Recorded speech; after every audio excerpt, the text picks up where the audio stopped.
Hey YouTube, and welcome to another episode of the Albino Rhino beer review. Today we have a beer from the Junction in Toronto.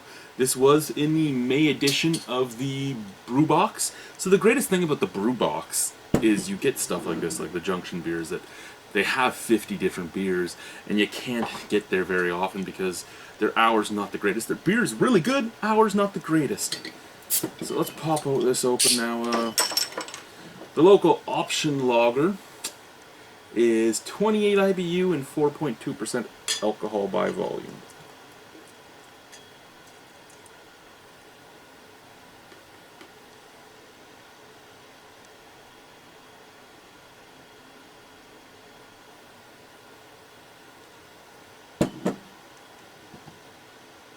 Very golden, very see-through.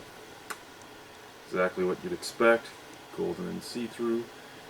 Little tiny bit, big head, big bubbles. Snap, crackle, pop. It won't last all that long, but visually, yeah, I mean, for a lager, I guess it's appealing, but I mean, it's not dark enough colored for me. That's the color I associate with macro beers right there.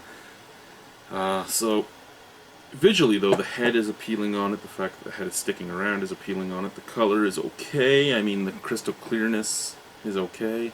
Smell?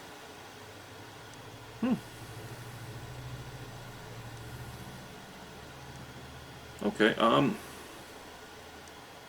it kind of has that macro lager scent. It kind of has the,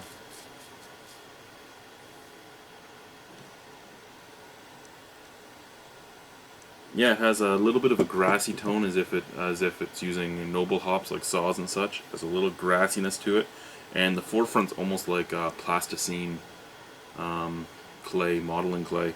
It has that like slightly astringent clay smell that reminds me of my childhood. Not saying that it's a bad thing. I'm just saying that it smells basically like a macro. Let's try it though. Cheers.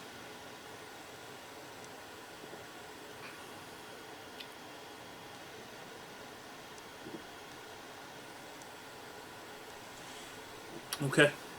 It tastes basically like a Pilsner. Well, kind of a macro with more Pilsner-esque bitterness to it than most even macro Pilsners have. Very, very dirty, grassy, earthy on the back tone. And that's really all you're getting. Forefront, very soft sweetness, and kind of watery. Hops on the back end. Forefront, watery and sweet. Back end, hops. And they sit on the back of your tongue. It's a very light beer, very light bodied, very, very, very light in all aspects. I mean, I can see this being a beer that could easily be put on any tap at any bar in Toronto, and when somebody comes in and says, I want something local, that's why they would have this, and that's why it would be named that, local option lager. It is. It would, and you get that a lot. You'll have people come in, I want something local. Okay. You're not going to get it here, but okay. No, and I mean, local option lager is just that. It is a little more bitter than most people, like most average drinkers would probably be able to handle. And by average, I'm talking mass-produced guys. If you like Steam Whistle, I mean, it has, it's hoppier than Steam Whistle, but the same type of thing, just crisp, clean, clear, hoppy.